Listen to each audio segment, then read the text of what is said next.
Hello, everyone. This is Frank Shines with Let In But Left Out. Today's topic is AI and the future of work, how to make money and not become part of what's known as the useless class, which we'll talk about a little bit later. I'm joined today by my brother and my sister, big sister Granison. How you doing Granison today? Shines here. Awesome, man. How are you? Hey, all good. Out here in sunny Florida, we got dibs on the Super Bowl, man. So Yes, you did. yeah. Yes, that's awesome. Uh, I'm going so down we're the joined stage a also little by later someone on. else from the West Coast. Umer's out today, so in his stead, we've got. Trudy. Ooh, Hey, ooh, Trudy, ooh, how you ooh. doing? Hi, I'm from sunny California. It's not real sunny right now, but it's still off and on. I think we're pretty spoiled here. So up there in the Sacramento neck of the woods, the capital, huh? Yep, the capital. I work with the state of California, the franchise tax board, where people pay their taxes. Work Ooh, get out of here. specifically with business entities, helping them get back in good standing. And with the coronavirus, we know that there's a lot of businesses that need some help. So Well, yeah. we want to That hear more is about true. that. Very Let true. us know as we get into some of that discussion because yeah, you got a unique perspective. Yeah. Um, Particularly California has really been struggling, having some challenges. So, It's well, listen, well, let's get started as usual. We've got um, we've got a lineup of the news today that we'll touch on. And again, Umer's out, but we've got Granison Shines down in Arizona, and we've got Trudy. And Trudy, give me your full name because you've remarried. Oh, Trudy Shines Morgan. Shines Morgan out in Sacramento. Shines Morgan. And this is Frank in Tampa. So in the news, a number of different items. Let's kind of take them one by one. We'll talk a little bit about the Super Bowl since we are in Tampa City, and it's going to be I think it's going to be a great match. We'll see. Other topic in the news, white supremacist threat in the U.S. Smartmatics has sued for $2.7 billion relating to fake news, accusations of what they believe is fake news surrounding their software used to count election votes. The Senate passed Biden's $1.9 trillion relief plan, and there's been some ongoing housing crisis as that's deepening amid the coronavirus, despite this recent pass of the relief plan. The Keystone XL pipeline workers, looks like there's some interesting information there on Biden revoking that license moving forward. And we'll turn our attention last to Jeff Bezos leaving Amazon, which is really the biggest part of the news probably this week, particularly from a Yes. technology and let in but left out perspective. If you guys remember in the book, we've talked about let in but left out. One chapter is let in tech disruption, but left out people transition. So that's going to really be the topic of discussion for today. And the last news item with Jeff Bezos leaving Amazon is a nice little segue into that topic. So let's jump into it. Turn it over to you guys. What are you guys thinking about the Super Bowl? Trudy, you want to give us your Super thoughts? Bowl. I like the orange. The orange is pretty. That's awesome. I wasn't expecting that So you one. root for the team in orange, huh? Team orange. That's Orange Chocolate Day. That's why I Feel Day, the artist day. Yeah, I like that. I hear you. That's who's gonna win, right? Based on the orange chakra. That's Yeah, it. the There you Orange Chocolate Day. Sure. go. Nice. All Nice. good. Whatever works. Well, the big showdown on yeah, exactly. Exactly. Whatever works there. But the big showdown, the 25-year-old versus what, the 43-year-old, 41-year-old. Yeah. How old Tom Brady is. So That's gonna be interesting. You got experience right there. I mean, he has some experience, man. So it's hard to beat experience, even though the youthfulness, but he doesn't play like he's old anyway. So youthfulness does count. I'm pretty sure this he's sharpened the mind, sharpened the head. They got to the Super Bowl, so let's see what happens. Interesting seeing that. Wonderful. Yeah.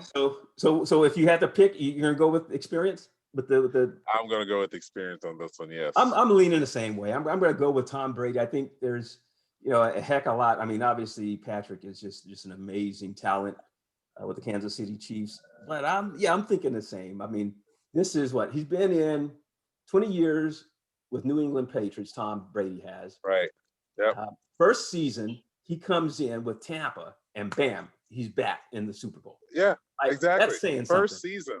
That's saying a lot. Yeah. That's saying that. That's why I'm going with the experience. That says a whole lot. Yeah. Yeah. Yeah. Yeah. It's I do agree, amazing. you guys, what- experience is good. yeah, right. And the leadership, obviously, he's brought Yeah. everybody else up to a different level of Yeah. performance. Yeah. Yeah. He made them raise the bar, and they played very well, and here they are at the Yeah. Super Bowl. Yeah. Okay, we will see what happens. Kickoff time, 6:30 Eastern time, right here in Tampa. Cool. Yeah. So on a less buoyant note, week review, and the week says the growing white supremacist threat in the wake of the January 6th insurrection. Federal officials are warning of more attacks by violent domestic extremists. So what you thinking? What are you thinking, Granison? I'll turn it over to Trudy next. Yeah, I've heard that Homeland Security has been getting a number of threats, and they've been watching a number of people, and the threat is continuing to increase. I was listening to them talk about that on NPR earlier this week, and this is something you can definitely see coming. You could see it coming, especially after the insurrection on January 6th. It just became. I'm not surprised. Again, like we spoke last week, I'm not surprised that it took. I am a little surprised that it took this long for it to just really come up on the radar screen. The white supremacists have been really trying to make sure this is their country, that they make the rules and everything abides by them. And it's blatant at times, even here in Arizona. I've seen it before, Right. and here we are. Here we are, man. Here we are. It's just ridiculous. But this is where some people can't move past their own wrong thinking, and there we Right. have it. Well, it's you look at the whole history of human beings, right? Those who aren't like us, there's always been the outsider viewpoint, and whether you call it racism or sexism or anything where someone's differences based upon religion. Right. It seems to be, we got some great superpowers of human beings, but this seems to be one of our great weaknesses as human beings as Correct. well. So what are you thinking, Trudy? What are you hearing out there in Sacramento, and what's your take on some of this? I truly believe that there's the extremes for both sides, blacks and whites, religion, non-religion, Democrat, Republic. I think there's those extremes on both ends, and I think that they influence what's being seen. I personally have not seen it. I certainly have seen it in past. There's no doubt about it. It exists. Is it growing? I don't know. I think that the louder you are, the more you're going to be heard. But I'm not sure what I have to do some more research on that. I personally, I'm not seeing that. So you mentioned, is it growing? So is that the right word? I'm not saying you're wrong. What I'm saying is that it's also being more unveiled. It's also being more uncovered. It's being more blatant. Is that I'm definitely seeing it more, and how people are even dealing with other people here in Arizona, and how people are addressing others throughout the other parts of the United States. So growing, it's been there. We know that it's been there. It's always been there, right? So it's now starting to make it. Now it's starting to the candle is being pulled from underneath the bed, and now the light of white supremacy, from my standpoint, starting to show. It's always been there. Yeah. Yeah, I agree. It's always been there. I think that there's a lot of things. I think the internet, the social media has definitely created an environment where more is visible than what we saw before. And so more people are becoming more aware. But yeah, I think more aware, and I think more aware on many levels of different types of hatreds that exist. Yeah. So last year, boy, time flies. 2019, actually, I spent about 4 or 5 months up in Philadelphia with a bunch of military, FBI, other intel agencies, and you know, we were they were tracking this stuff, right? And they're starting to see it increase. And the other thing that struck me was the difference in the younger military people versus when I first went in. And you could definitely see the difference already in the ranks. And it showed up in this latest insurrection. 22 of the 169 people that entered the Capitol, stormed the Capitol, and caused damage and so forth, 22 of them were military. Military. And, and yes, and then there's another percent that are law enforcement officials. Law enforcement. Different types. Absolutely. Include, you know, and I'll tell you from Florida, I've seen it personally. And I saw it when I flew a couple of times up into St. Louis with Express Scripts. I won't go into the details of the stories of it, but it's not like anything I've seen before. And it's, you know, the data that's being tracked by these online, part of what I was studying was cybersecurity and how technology and things are being tracked and so forth. But they're seeing a higher number of this than they've ever seen before when they track this data. And they're seeing it higher than any foreign terrorist attack. They're seeing it higher on the white supremacist side versus any other type of, whether people of color of any other type that's racist. So the data is showing right now that something's different. And I do agree, you know, particularly for African Americans. I mean, you know, it's been over 400 years. We've been terrorized from day one. So this is nothing new to me. The number of times I've had, you know, people chase after me from a pickup truck, yelling and screaming and hanging out with a white friend and said, wow, I didn't believe it actually did this crap, right? It's like, run, man, right? You know, we can sit here and sit here and pontificate and argue about this thing. This is my life. Now you might walk away, but I ain't, right? I ain't gonna walk away from it. I saw that, that happened to me from Seattle to Mississippi, and more than once. So, you know, many of those close friends, they said, wow, I didn't really realize it. Now I do agree that for the first time, a lot of other people who never really realized it are realizing it. I remember Michelle and I, we were working with our personal finance manager, and this was about 3-4 years ago. And there was an incident that had come up, you know, young Black man had passed away recently, and we were kind of going through our financial stuff, and we just kind of got on that topic. Something came up, pinged up on Michelle's notification that, oh, another Black guy just got killed or something. And we just happened to be sitting there in a meeting with him. And this is a white gentleman, millennial, comes from a very successful, prominent financial background family who's passed on those lessons learned. And that's why he got into this industry. And, you know, he goes, I can't believe this. I don't think it's that bad, but I just can't believe some of the things that we're starting to see.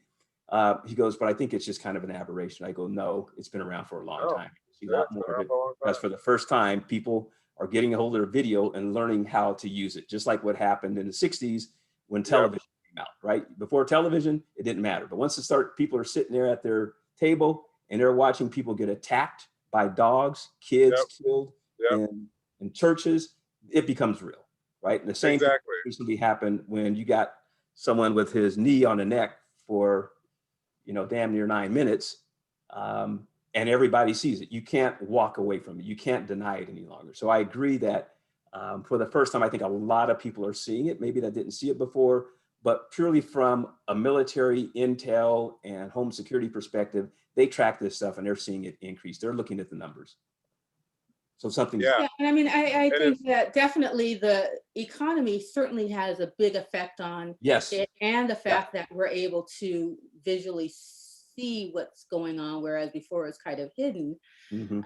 I think growing in that sense, because definitely when, you know, for all other ways of describing this or saying this, when the white man's job is threatened, which it is or has been, Right. um, especially when they had the manflation, they called it some years ago, Right. where, you Yeah. know, the man lost their job, and specifically the white man, Right. definitely threatened. Um, and it has increased, definitely since then. There's no doubt. And because of that, there is going to be that hatred, you know, because they used to be able to just go and get, you know, grab our jobs or grab the black man or the person of color's job. But because Right. of laws that are in place, that's no longer able to be happened. I mean, to happen. And so then they're, you know, without a job for the first time. I mean, the white man is without a job. And that's them fighting words. Right. Yeah. Granison, you got the Yeah, last point on this, and we'll move to the next topic.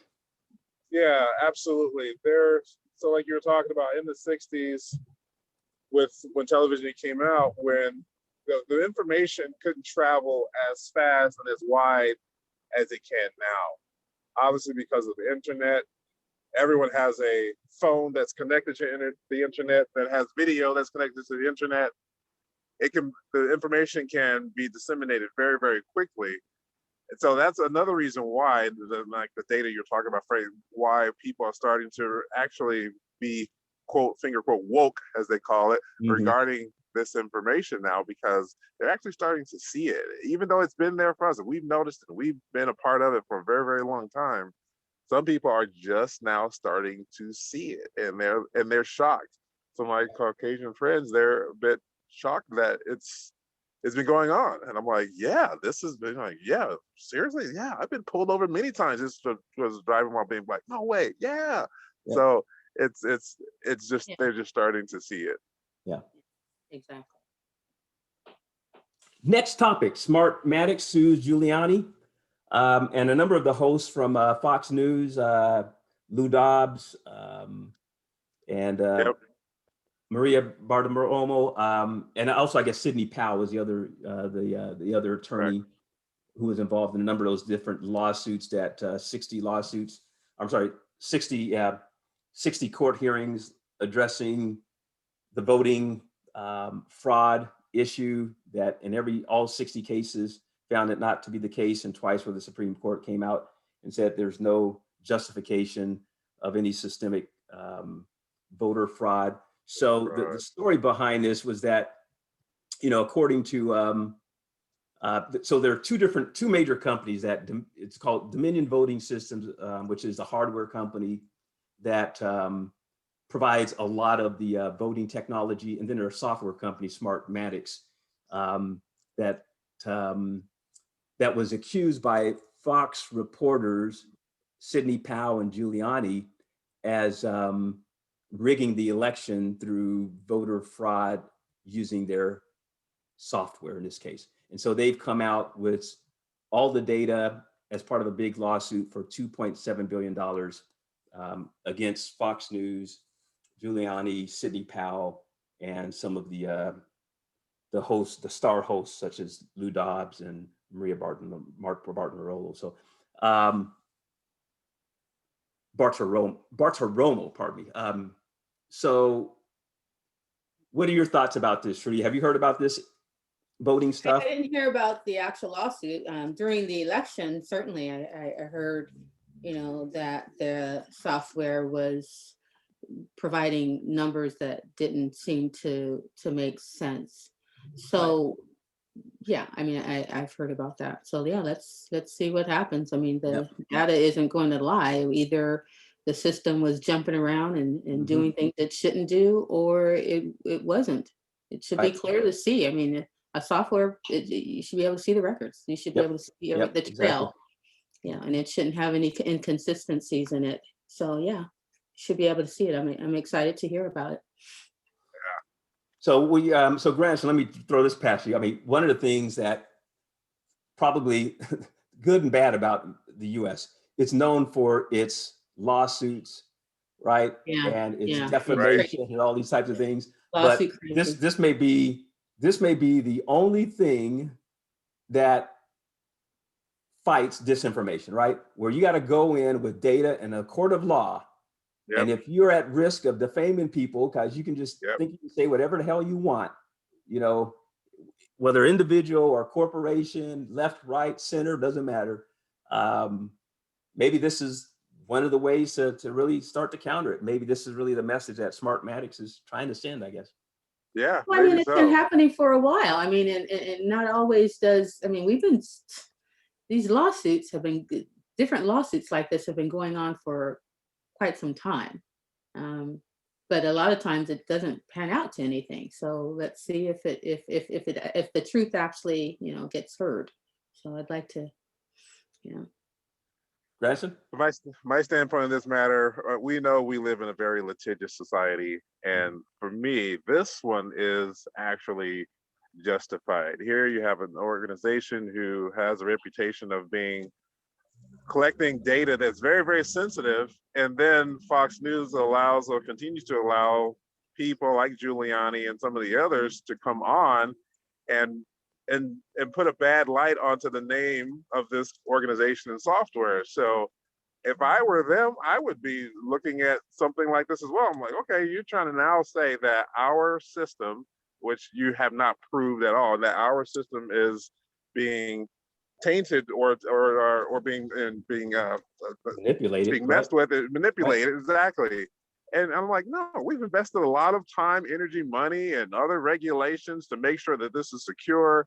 And here you are trying to defame our name. Yeah, I'm going to get you for that.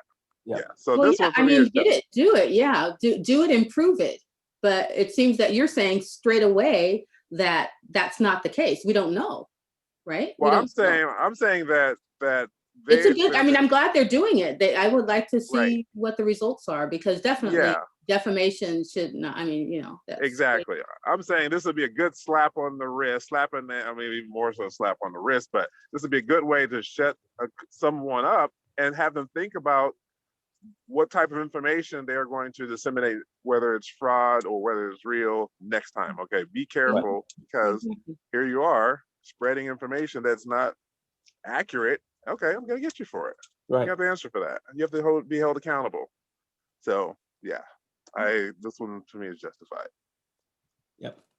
Yep. We'll see how it all rolls out. But yeah, I agree. I mean, if you're going to go out and speak, you better have the data to prove, right? If you're on news and you're claiming and reporting information, then you better have the Right. data to prove it. If Better not, have the then, data to prove. There you go. Okay. Yep. Next, Senate passes Biden's $1.9 trillion relief plan. Let's talk about that. The other big news that ties into this is the recent information coming out, and this is from a couple of major sources. One being the 11 million households based upon the Federal Reserve Bank of Philadelphia, showing that the people who have been losing their jobs since the pandemic has resulted in $11 billion in rental arrears. And then the big financial company, Moody's Analytics, they ran a similar report, but also looked at, all delinquencies. So beyond just the arrears. So it could have been, related to other utility payments and late fees and so forth. And their figure came out not to be $11 billion, but $53 billion. So somewhere between $10 to $50 billion range is impacting a lot of mid-class and lower class families in America because of the pandemic. So what are your thoughts about the $1.9 trillion? Do you think that's going to help address this issue, and any other broad discussions around this relief plan and the housing crisis? Trudy, you want to go first? Oh, okay. You guys seeing stuff out there? Money is good, California? definitely money helps if Right. it's going to be used in the right way. Where is this money coming from? I think, just making money and lessening the dollar, which it's already been lessened. I find that a problem, but okay, so let's just talk about the fact that we need the funds. Okay, so we need the funds. It's going to be distributed. I think that all funds that are distributed to people should be distributed in a way where it's going to benefit them, and that it's not just a free for all where they have this free money. Anybody that gets free money per se isn't going to necessarily use it right. Is it our decision to decide that? I don't know. I kind of personally, I think so. I think that anybody, if they're a single parent or they have medical issues or they have a business, I think there should be some type of information that they should provide as far as I don't know. It's hard to tell. I mean, who's going to review it? Who's going to do? I don't know. I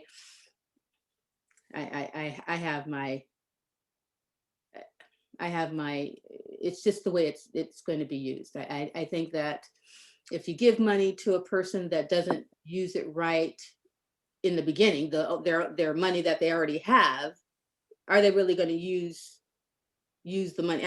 I have a friend that is a manager of some homes or apartments, and they still haven't paid their rent, even with having this extra money, since the crisis in March. They still haven't paid rent, even though they can. So, there people aren't paying their bills. They're still not paying their bills. I mean, those that they just feel, hey, I got some free money. Let me go buy a car. Let me go, buy some stuff. Not many of them aren't putting it to where it should go. Right. Yeah. Granison. Interesting position there, Trudy. I see it on both sides. I think there needs to be some relief. Where the money come from? Well, it's coming from the taxpayers. We're always going to end up paying for it. Even when they print money, we're still going to make sure. I mean, it's gonna come out of our pockets. We know that for sure. Exactly. It definitely has its place in some business. There are going to be people on both sides of the equation, right? Depending on both ways, there'll be some people that will be responsible with it, and there'll be some people who will be very, very irresponsible with it. Yeah. And it's going to be, and I think there's the vetting process is there really isn't one per se. It just, okay, besides if you're paying taxes or you have paid tax and have record of it, then you get the money, right? Other than that, I think some people that don't even pay That's gonna be taxes are on- getting it. I'm sorry.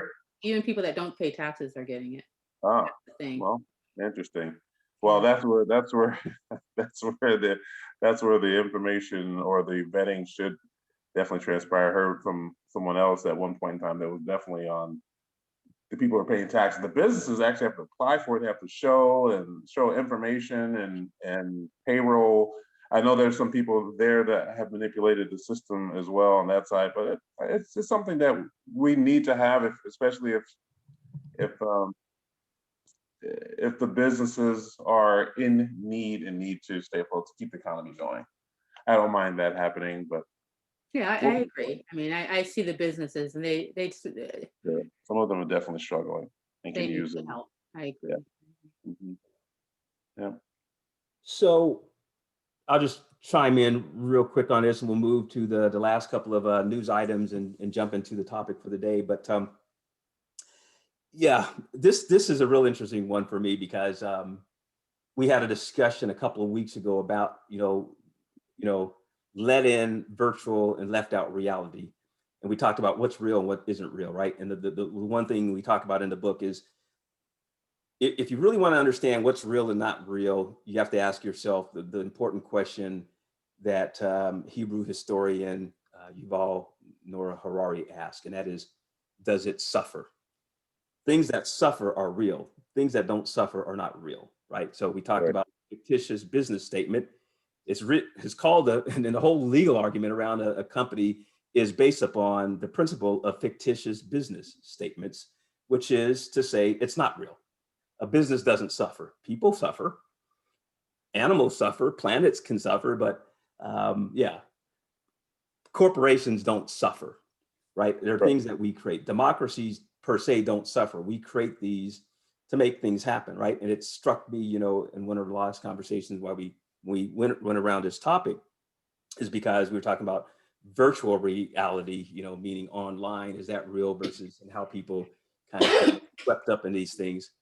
But, when I was out in Silicon Valley and you see how the game is played out there, they create nothing, right? Something out of nothing. Out of nothing, you create $1 billion company. Mm-hmm. And literally, these people get paid, right? Money is getting moved to them, 20-year-old kids for 10 years, example with Facebook's, and they get billions and billions of dollars, right? And someone asked for a nickel and they're a little bit poor and they need a relief, they can't get it. Most corporations pay no taxes. We're gonna talk about Amazon here in a bit. They pay almost no taxes.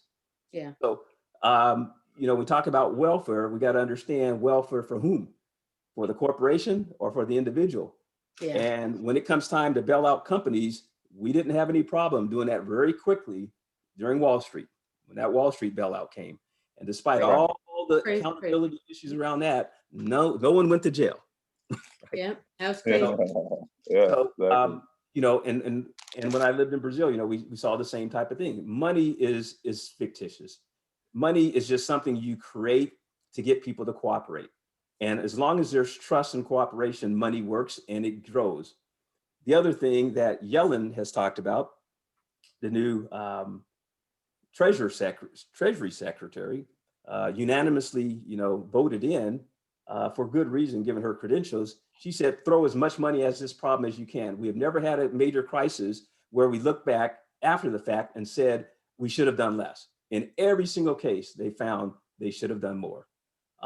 The other thing is when you look at the business or for personal. Pardon me? For both? For business or for personal? That statement that you just made. Whenever we've had, but for both. For both, right? Okay. And in other words, it's kind of the same thing with the military. The military's got this thing. One of the things, you wonder why, people say, well, why are people so committed in the military and they leave the military and never find the same type of camaraderie? And it's because we've got these things, right? One is called, leave no vet behind, right? Never leave your wingman, Semper Fi. There's a certain trust and credibility that no matter what happens, we're all in this together. So once you start trying to say, oh, I'm going to try to piecemeal this out and determine, oh, should this person get it or not get it? The amount of time you'll spend wasting during the pandemic, you're going to just end up, it's going to cost you more. And the fact that now you got to figure out all the extra money you got to put in managing it and trying to keep track of all this stuff and everything else, it's not even worth it, right? Yeah. When you got a crisis, you've got the lowest interest rates ever, less than 1%. 1%, if you invest in your people have consistently in this country return far more than 1%, 7 to 12%. So you'll more than make up for it in terms of investing in your people for a year or whatever to get us all through this pandemic. And so from my perspective, I think, you got to do it. You got to put the money in there and you don't try to be overly concerned about, there are going to be games played on either side, right? From the big corporations for the small individuals. But right now we're all in this thing together, and we should just kind of hunker down and get through this pandemic and make sure we've got as many people that survive it, because those people are the individuals who ultimately would generate the revenue to pay the taxes. Right. Yeah. Yeah, I agree. Keystone Pipeline, Trudy, take it away. I brought up this topic because my husband had mentioned it. I personally haven't researched it enough. I did see, some people upset that they felt that, at, the strike of a pen, all these people lost their jobs and Black people included. And they're saying, oh yeah, Black Lives Matter. Yeah, sure. Right. I just lost my job just like that. And I believe the statement was something like, well, go find a job in solar or something along those lines, like telling a person that doesn't know IT to go find an IT job or something. So in that sense, I don't know. I mean, we have I guess this 1.9 trillion, maybe that's supposed to help them, but right. I haven't heard too much about that and the effects that it's had on the the Black lives that supposedly matter in this case. So. Yeah. Granison, your thoughts? Or have you heard much about the story about this? I was aware that that he made it very clear he's going to cancel it, and he canceled it. Yeah. Biden did. Yeah. So other than that, I haven't heard as much about it in the news, but I know that it's something that came up, and I haven't really been tuned in with it. I know that by doing this, there are going to be, and this is the part they were talking about, just a bunch of jobs lost. I mean, how many? I'm trying to remember how many they said. 11,000 jobs or something like that. Yeah, I think 11,000, and this is a pipeline that runs from America to Canada, right? Canada, I mean, so it's right? been Yeah. around for a long time. So yeah, that's a lot of jobs. And but Frank, we've been talking about how a lot of these manual labor jobs but let me back up. Let me say we've been talking about how people need to start positioning themselves with a high value skill set. I'm not saying go back to college, Right. but I am saying that a high value skill set, even some of the high value skill sets are also threatened as well. But those who are drivers and some of those in construction, I mean, the robotics that are in factory workers are taking over. And that's one of those instances where if you get caught with the finger quote proverbial pants down, it's not going to be pretty. And unfortunately, this could be and maybe one of those instances where it's just going to affect a large amount of people at one time. So, Right. But we're talking about gas. I mean, this is gas and oil versus solar, isn't it? well, that's where, of course, they want to reduce the carbon footprint and everything else in here in the United States. They have a huge initiative to do that. And so one way to make sure that we reduce is to start utilizing other energies, renewable energies. And that's the important piece of it. The automotive manufacturing is going the same way, which is an important aspect. And so companies are hopping on board. It's not going to be a smooth transition. We know that. But I mean, when's the last time that you heard, at least here in California? I mean, there was a period of time, it's been years since we've heard. I mean, there already has been that reduction. We haven't had any days where you can no longer, I don't know, I forget the burn phrase. days. Burn days these days. That's all in the past. That's no longer. We have improved. Sure, but petroleum is not the future. Yes, the carbon footprint has been mitigated a little bit. I mean, not by what they feel because of global warming and everything else that comes by way of it. So renewable energies like electricity or solar is going to be more mainstream, and that's where the society, and we have all the initiatives from and all the lobbyists. They're pushing to make sure that we go to a society that has more renewable energies in terms of electricity and solar. Well, if we're not buying it from other countries, then I think that's fine. But if we're still buying it from other countries, then there's a problem. If we're using that money to putting our workers, those here in the States, out of a job, and then going and, using those funds for, to other countries to buy the fuel, then there's an issue, right?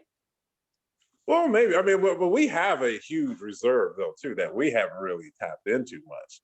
And of course, we've been buying from and that was been part of the huge debate. We've been buying from overseas for the longest. And that has to do, I mean, there's a lot, it can go deep down that rabbit hole. We don't have to go there, but there's a lot going on there. But we have the resources ourselves for enough petroleum to suffice for the United States. However, going from petroleum to a cleaner use of energy or cleaner energy is something that we have really been, and Biden, he's all about, he got Kerry as the gentleman to run because of global warming, right? So he's going to be on it, and he's going to make sure that any initiative that is, from my perspective, any initiative that is over has an overabundance of attention and or spending in terms of petroleum, he's gonna cut it back. Yeah. That's where I see him going. Yeah, Exactly. I agree with cutting back. As long as we're not, like you said, we do have the reserve, but from what I hear, we're going to be paying other countries for gas still. I mean, I We thought already were are. to the We point- already are. Well, no, We I are- mean, because of, right, but I thought we were trying to stop to litigate that, to stop that, right? Right. Yeah. Because but- we have enough, like you were saying. So why are we still paying other countries for it when we have our reserve? From my perspective, it's not that we're still going after that portion. I mean, this is going to take away a lot of jobs, and this is going to make sure that we start transitioning over to renewable energies as this gets closed down. That's the big push. Yep. That's the big push. And that's where he's getting pressure from the lobbyists. He's getting pressure from other institutions to make sure that, hey, we reduce this waste in terms of what petroleum, I mean, there's a lot, I mean, converting petroleum is very messy. We've been doing this for a very, very long time. Plus, the energy that we transform it into turns into this huge carbon footprint, smog, everything else, right? So he's going to mitigate that at all costs. In terms of I believe even you're going to probably see an even bigger push for electric vehicles and solar come out even more, and hopefully even more aggressive timelines. But of course, we got to do a lot of conversion of the factories and everything else. But I feel there's going to be a strong push and continue to have a strong push from Biden. So I don't think this is going to be the first thing that we're going to see in regards to the major change of something that's going to, unfortunately, kill jobs, mitigate jobs, but there's will hopefully be some other opportunities on these other technologies as they emerge, even more mainstream. Yeah, I mean, this really hits on, the topic that we're talking about today around, the technology disruption. This is a perfect example of the technology disruption that's starting to impact them. Yep. And technology disruption usually comes in the form of something that impacts your government decisions too. Because the people, right, even Exxon, I work with Exxon, I work with Shell, work with all of them in Houston, work with, we're supposed to do work with Enron Natural Gas. We walked away from that contract. We work with Midcon Natural Gas instead down there in Houston at the time. And you look at where they were when I was working with them 20 years ago versus where they're putting their money right now. And they are investing their money like crazy. Exxon has dropped like number one oil company, highest, market value company for many years. And now they're not even close, right? Amazon and all the other companies are ahead of them. And now they're moving like crazy, investing in solar, wind, turbine, all that type of thing, because they see where the is going. So I agree that they talk about canceling the way Bloomberg puts it in their opinion poll point here is canceling Keystone XL heralds the end of fossil fuels, not jobs. Large numbers of oil workers will need to find new employment, but their skills will transfer, and the government should help smooth the way. And I agree. That's what we should be doing. As we talk about in the book, we talk about the Marshall Plan, the GI Bill that existed during World War II, and the way that we have to do the same thing for these types of government efforts to help people transition. The $1.9 trillion should help, but we clearly have got to do a lot more than we've traditionally done in helping people make this transition as the world changes. Yeah, I agree. Yeah, Last, the transition is the key, and I would hope that the unemployment. But I mean, so many people are complaining about that just not coming. The unemployment, that is, everything's so slow. So when we're talking about helping them with their skills and things like that, the transition. I mean, this is right now. They need to pay their bills now. They need to. And it's just not happening right now. It's, something that could be, a year from now or something from what they're seeing. So. Right. So our topic of the day is this transition, and we'll just use the conversation around Bezos leaving Amazon to head right into that. So what's the legacy of Amazon and the future of work, Granison, from your perspective? What has he done? How does it relate to this skills thing that we were just talking about with the Keystone pipeline, and with the future of work, how to make money and not become part of the useless class? Yeah, he has built a fairly large company. First started selling books, obviously, and now everything under the sun. Mhm. Huge logistics company, technology and logistics both, and he's put a staple in the industry, that's for sure. I mean, it's been awesome. I mean, I can't tell you how much stuff we get from Amazon. I get from Amazon only because it's the way to shop now. I don't have to leave leave home and I can what I want online and have it delivered at my door, which is phenomenal, right? And I think that poses some opportunities. I think I saw some of the numbers. It was hard to believe. I think that they had a really very, very good quarter, and I think it was 100 and something billion, 127 billion, and net like 7 billion, something like that. So I was thinking, wow, it takes 118 billion to run that even a quarter. So in a quarter, it's been wow. I mean, it's a very good, very awesome feat for him. First $1 trillion company as well. At the same time, I believe there's going to be some other opportunities there that will transpire, that will come about, but also some job loss. Here's why: because I have a friend, actually Yasmin's daughter works at Amazon, and she said Okay. that they're going into a lot of, and she's an engineer there, and they're actually looking at a lot of robotics in their warehouse. They opened up a really nice big one here. And as they go towards more robotics, there are also going to be job losses as well. They do have a good plan, though, in terms of people being able to educate themselves for free within Amazon University and take initiative themselves and possibly reposition their career within the company. So those people who are precocious will definitely take advantage of that because they can see the writing on the hand wall. I mean, the handwriting on the wall. If they're not, they'll be left behind like other people and other industries as well. That's my take on it. Yeah, you look at the stock, right? You're going back, when they first back in 1997 when they went public, right? $4, $2, right? And then you start seeing them just really begin to take off, hit the double digits by 2009. And it's just been an explosive exponential growth since then. Stock prices $3,352 at closing on Friday. And so he has revolutionized shopping, commerce. He's beginning to revolutionize, video online with his Amazon Video Prime and things that he's got going on. The smart speakers, which brings a whole new platform to how to compute. Right, the old way is you do it through a keyboard. The new way is going to be doing it through a speakerphone, and he gets that. He knows how that's going.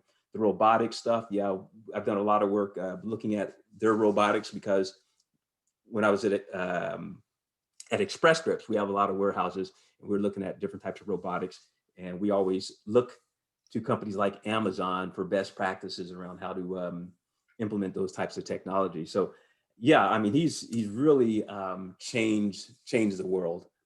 Definitely changed Americans' way of shopping, but definitely changed the world. And that transition, as you say, I hear the same thing in talking with friends that used to work with Express Scripts and now working at Amazon in terms of the career opportunities and opportunities for growth and development and education and things. They expect a lot out of their people. They are demanding, but I also heard, the people who do well tend to stay there for decades. They don't leave. They stay for a long time. So there's something there that they must be seeing of value. What are you thinking, Trudy? Anything to add to that? No, I think you guys have said it all. I do love the fact that they do have the Amazon University so that those that really want to, Mm-hmm. transition, like Granison was saying, they take advantage of it, and that is the key. Even when we were talking to my son about, the types of things that should be done in order to improve your life. It is being prepared for the things that are going to happen. Now you can just put the wool over your eyes and say, hey, well, I don't, let's say I don't know, so it doesn't matter. No, Right. no, it just doesn't work that way. Putting your head under the cover and saying, well, if I don't see it, it doesn't exist. It's that mindset just isn't going to work. And there is no excuse today with all the knowledge, the free knowledge that's out there. The problem with today is not knowledge, really. I mean, anybody, we can grab that knowledge and those skills. It's all available to us for free, like Granison was bringing out and that we've seen. The main thing is focus and understanding it and knowing to take that action. So, Yeah, agreed. Moving forward into that, it is going to be upon the person to really take initiative to make that transition to evolve themselves. right. We all have to do that, continuously evolve ourselves as a consultant and coach and trainer organizations and people. We have to stay ahead of the learning curve, right? And so having that, and I learned that from Frank a long time ago. He told me, say, hey, as a consultant, you always got to know more than your customer. You got to stay 2 or 3 steps ahead of your customer. And that he told me that, I don't know, Frank, I think he told me that I was about maybe 17, years 18 and years. Yeah, me Yeah. too. Yeah. And I always remember that. Mm. That has been a very good piece of advice that I also share with those other young people that I have the opportunity to mentor now as well. Stay ahead of the marketplace, stay ahead of your clients, stay ahead of the curve. And so learning a new skill set and always continuously learning a new skill set, never stop learning a new skill set can definitely involve you and put you in a place where you might not even see yourself right now. So manual labor needs to step up. Yeah. Manual laborers, right? So Right. otherwise you have an opportunity for your job being at risk. Trudy, you remember, the thing that you said to me years ago was, it's not about falling off the horse. It's about how quickly you're going to get back on. And that was years ago, and that always stayed with me. So I mean, you're going to fall. Things are going to happen. Things are going to change, but it's all about how quickly you're going to get back on there. Yeah, I hear you. I've fallen. I've fallen a lot. Remember, as a kid, they used to say that boy is just accident prone. Remember, I used to always get hurt, slipping, doing something. Remember that? But I learned a lot from you, watching you. The nice thing about being a big sister, you watch Big Sister. She plays violin. Okay, I'm going to play violin. Then you say, "Ooh, there's a thing called a cello. It's a lot bigger." That's how family. I learned to play the cello. So I mean, the same thing happened when you went off. We're getting ready to graduate from high school. I'm a junior in high school. You're getting ready to graduate. I don't know if you remember what Corey, our stepmom, right, who was born in Holland and grew up during World War II. And to that, to her dying days, would have nightmares hearing the bombs. Whenever there was thunderstorms in Seattle area, she would remind her of her childhood and the bombs from the Nazis coming down all around them during World War II as a child. And I remember her saying to you, Trudy, right, when you were getting ready to graduate from high school, I don't know if you remember this, but she goes, Trudy, what do you have going for you? You're a woman and you're Black in America. I don't know if you remember that, but I remember, and I said, damn shit. I only got a year to figure this out now. Wow. But I remember her saying that, and I remember we had conversations. I had conversations with her my senior year a lot about this type of stuff. And listen, we got all these books, around, because Dad and them always kept books, and right, she read Bhagavad Gita and all the philosophy, and was always spoke 4 or 5 different languages and things like that. And I said, okay, I get it. I understand it. If this is coming from pretty darn smart white lady, and she's feeling the stresses and pain of work as a woman. And how she's being discriminated against. Wow. She's got a viewpoint, and an empathetic viewpoint in terms of the ability to see things from different perspectives, and brings this to light to us, right? As a white woman saying, here's what you got going for you. Yeah, that's amazing. I must say that, and I mean, this is something I think that is important that we realize. sometimes we're so, my focus back then was my mom and my sisters. And, you Mhm. know, I couldn't hear anything. I don't remember that conversation, Right. but I was very stressed about, wow, where are my sisters? Where is my mom? Mhm. How is Yep. everybody? So even though she may have said that, it's awful, but I didn't even hear it. Right. Yeah, but I mean, I hear it now. Mhm. Yeah. But yeah, yeah. And that helps us to see sometimes it's not what's said, you know, you have to speak to the person, the full person, and see what's going on in their head so that you can get through to them. You know, even when Mhm. we're talking about these people that aren't taking the opportunity to learn these new skills, well, what's going on in their life? Are they still in survival mode?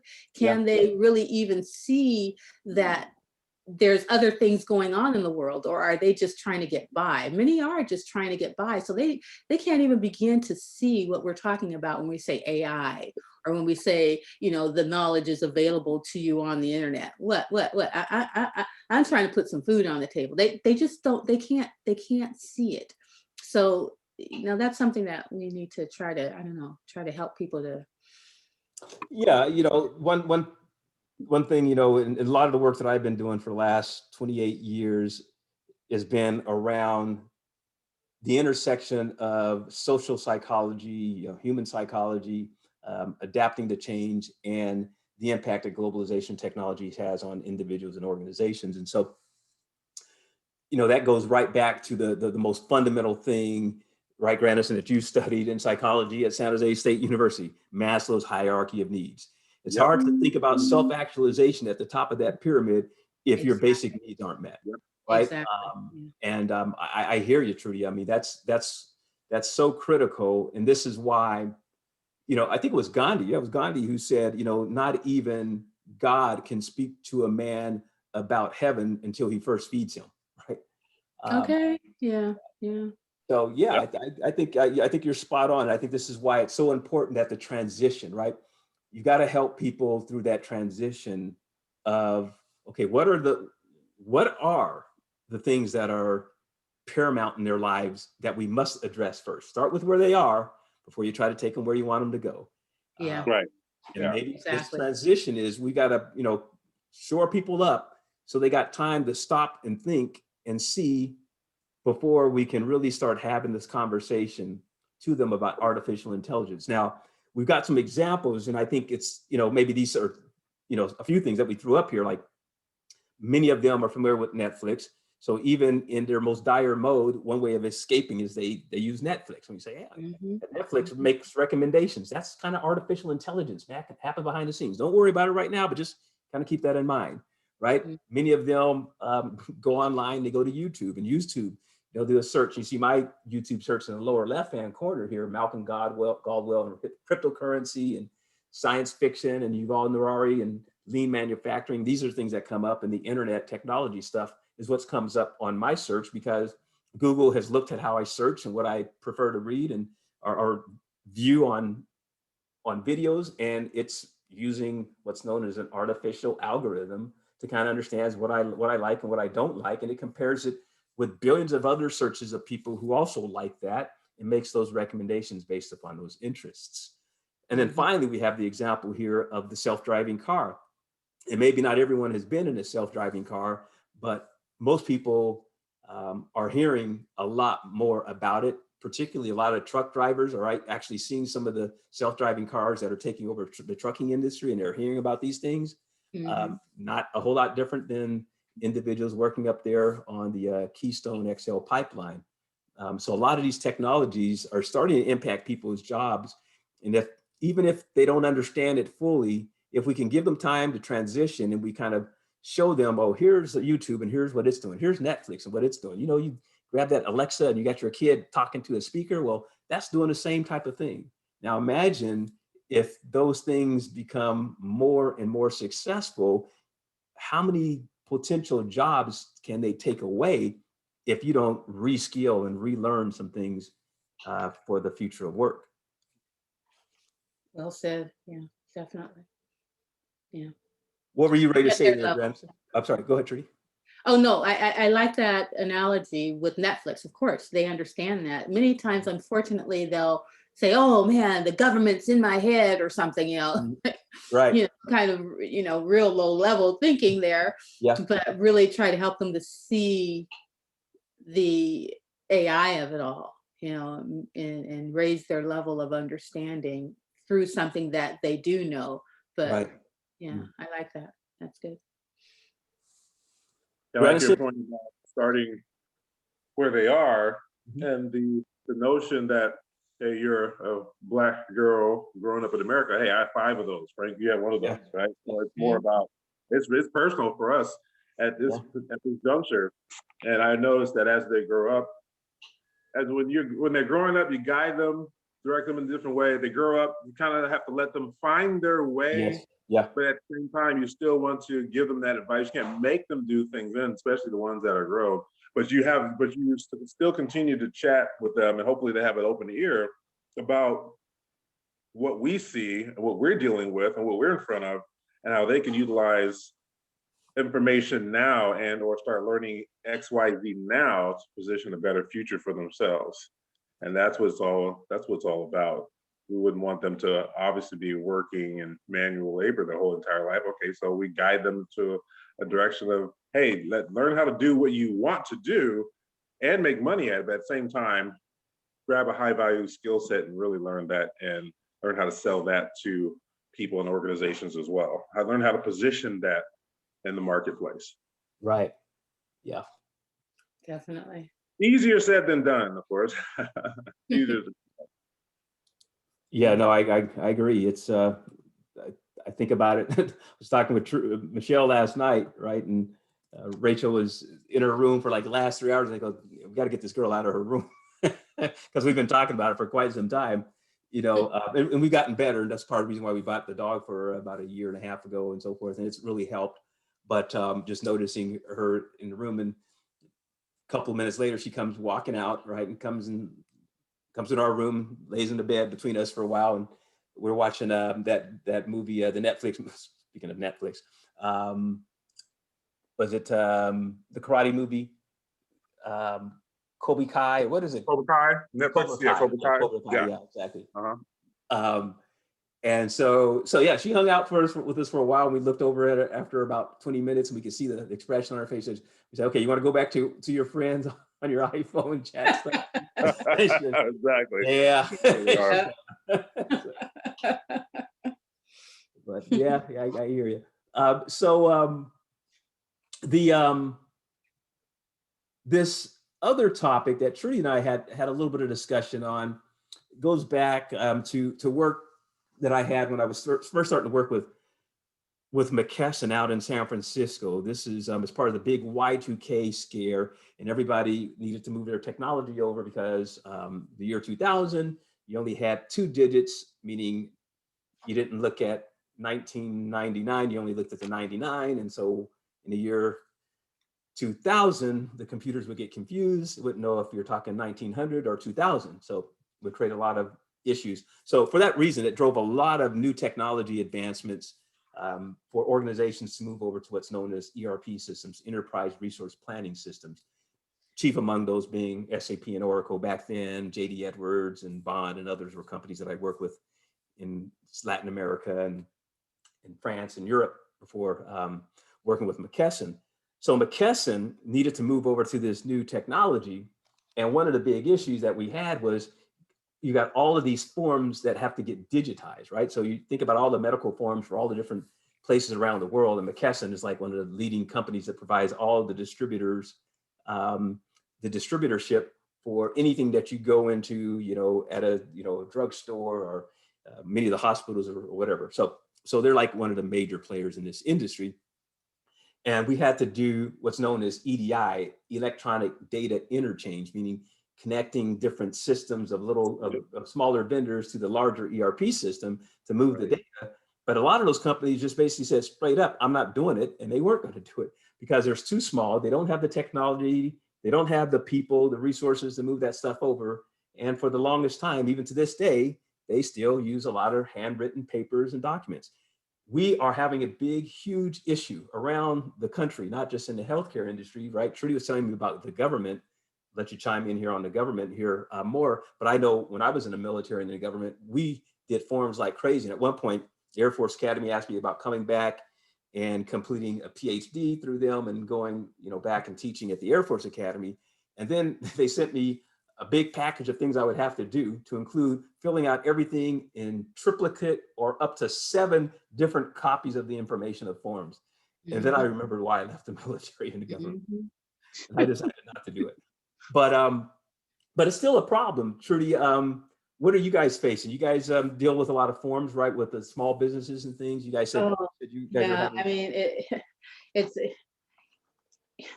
yeah, you have to substantiate everything in the form of a form.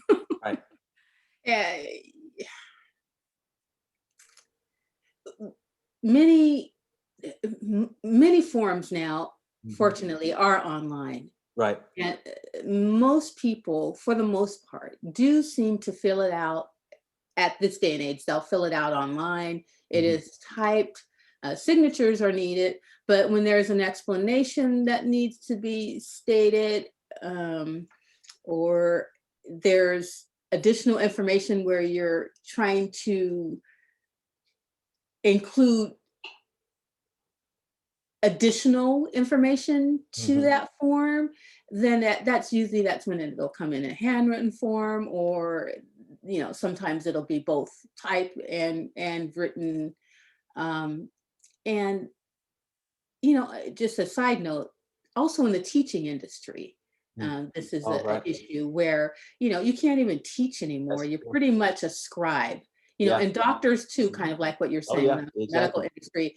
That's why they're so frustrated. That's why they became PAs, because the doctors are like, hey, we're getting sued all the time. We have all this paperwork. I don't even get to see my patients. I have to spend more time scribing than I can seeing a patient. So yeah, here, I work with complex accounts, and it has to do with really transcribing information that comes in into a format that is understood, and then being able to look at many different accounts sometimes to gather all that information and put it in a format where I can then see what's needed, see what's missing, and then contact that client and let them know what they need to do. But yeah, I mean, more than 50% of my work is deciphering that data into a format that is easily understood. And it would be so great to see it in this second picture here, where I can because that's what I'm doing. I'm putting it all in this type of format, like it's shown in the second data there, in a text document, notepad type format. I use OneNote. Right. And then, putting in a way where it's easily understood. So yeah, it would be so great to have that information in that second format already. That would take away so much work, and then be able to, Right. So what we're working on to address that problem is, before, what would happen is you would have, as long as you had text information, you knew exactly where the fields are, you had this thing called OCR, optical character recognition. Anytime you do scanning of forms and things like that, if it's perfectly written, typed or printed, then it could pull the information. And as long as it's always in the same spot on the form, last name is always first over here, then in the second, column, the first name, and then the date, and all the information is always lined up the exact same way in every form, you can use OCR technology. Well, when we dealt with Express Scripts, every medical facility had their own forms, right? So everything was in different places and everything. So we had a really big challenge. And Express Scripts is the company that handles all the back office operations anytime, for like 3 or 4 out of every 10 of your prescriptions that you order, right? At a drugstore or anywhere else, hospitals, they manage all of that stuff behind the scenes and get your drugs sent out to you. So that's what their job is to do. So they're dealing with a lot of forms, right? We're currently at RTI Surgical, we're dealing with a lot of forms because we have surgeons that use our biological implants. And once they use these, the government requires that they send information back to us so that we know that this particular, implant was put into this particular patient on this particular date. So if there's any product recall or anything, or like, CSI movies where someone, gets killed and they're trying to trace and figure out the identity of the person, then they can go and they can find like an implant, and they trace the number back, and small company pulls it up and says, oh yeah, this was implanted in this person. So for all sorts of legal, financial, and regulatory reasons, we have to keep track of all this information. But this is a huge number of documents that come back. I won't give you the exact number, but just a huge number. And the number of people that are required to just sit there and type it into this information every day, all day long, 24/7, is no different than what you see in a lot of other organizations around the world. So artificial intelligence is now making it possible. And what you're looking at here is an example, right? So I can take a form that's someone has written something handwritten on it. And what we've done is you can take it, you can pull all the text as well as the handwritten information, convert it into text that's shown below. And then you can take that information and send it into a specific, Excel spreadsheet or a QuickBooks or MySQL database or Oracle or, SAP database, whatever type of database you need to look at the information. And so that is aided not by the traditional OCR, but a thing called intelligent character recognition that's in its infancy. And what we're doing right now is I'm showing you an example. On the far right, we have a large screen. This particular case, it's a robotic process automation software called UiPath, but Automation Anywhere and a few others are some of the tops in this area. Google, Microsoft, all the major tech companies are now coordinating with and integrating their software with UiPath. So in this particular case, we've got set up here an artificial intelligence tool that goes in, it looks at a form, it sees the form, it extracts the data from the form, it puts the data using a Google AI vision algorithm, pulls that extracted handwritten information, connects it to the text information, and then brings it into a specific column and row of a spreadsheet so that it can be put into a database. So that is one of the cutting edge technologies that we're working on. And we'll have an opportunity to show you guys more and explain more of this in some of the coming sessions. But I'm just going to go ahead and hit this just to give you an idea. I'm going to run this algorithm right now, and you can see that it's ready to start. And now it's just asking me, where do I want the robot to go to, what folder to look at the forms. I click on that, and now it's running that information and checking it. And now it just finished. And what it just finished doing was going through and extracting all of that data. Now, in this particular case that I just ran, it looked at 10 fairly large forms that normally would take each person to enter the key data, not all the data, but just the key data from this form, would take them about 2 or 3 minutes. It just did 10 of those in about 15 seconds, maybe 10 or 15 seconds.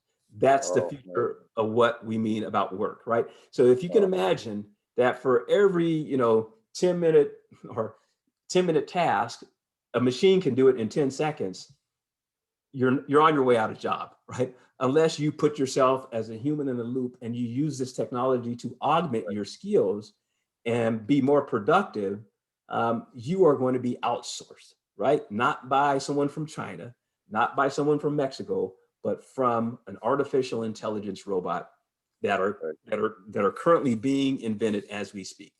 That's what we're talking about in terms of thinking about your skills, thinking about opportunities, and staying in touch with let in but left out, because we'll tell you how to let in the opportunities and not be left out on the money. So this particular topic for the day has really been focused on just some examples, whether it's Netflix, whether it's YouTube, self-driving cars, the future what's happening in the oil and gas industry where people may lose their jobs, trucking, where self-driving cars may take over, robotic process automation, where a lot of hand and key entry strokes and office jobs could be replacing people.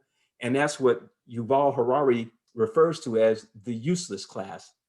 The useless class being not the middle class, not being, the working class, but being a class of people who the government, the military, companies no longer see as useful. Obviously, they're useful to their family and to people that they care and love and take care of. But from the perspective of governments and other institutions, they may consider them useless, and consequently, they may never have opportunities to get back in the workforce. So that's what we mean when we talk about AI and the future of work. I'm going to turn it over to you first, Trudy, and then over to you, Granison, for last closing remarks, and we'll finish up for the day.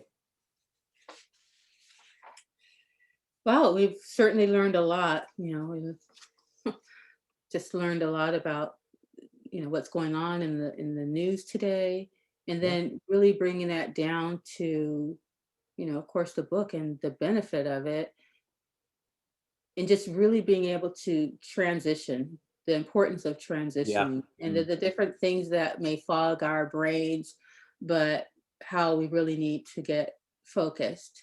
And we also understand now that we need to speak to the person as to where they are to help them get to where they want to be. So we don't want to forget that either. Yeah, great podcast, YouTube. I enjoyed it. Thank you so much for inviting me. Our pleasure. Granison. Awesome. Yeah, it's great having you on to join us, Trudy. We have to do it again. The final thoughts. Definitely. It's all about making sure that we stay current in our own, not just in our own right, but in society, so that we can continue to provide value for those who we are either working for or family members, whatever it may be. Just continue to evolve. My whole mantra for this year is think different. That's the whole thing. Think different. I know it's think differently, but think different is the mantra you're running with. It is all about how you can evolve your mindset, not about changing it per se, but just how do you evolve your mindset to continue to grow and become what we want to become, so we can continue to add value. That's tremendously important. That's where my focus is for this year and the years to come. Obviously, we've been thinking of, but I wanted to encapsulate it into something that's very powerful, and that's what we're running with. So those of you who are listening to this podcast, take the time to learn how to think different. I like that. Great summary from both of you. Transition word from Trudy and think different from Granison. This has been Frank Shines with Trudy out in California, Granison in Arizona, and me back here in Tampa. Go Bucks. Super Bowl 5. You guys have a great day. We'll see you next week. Great. Thank you. Okay, bye. Bye.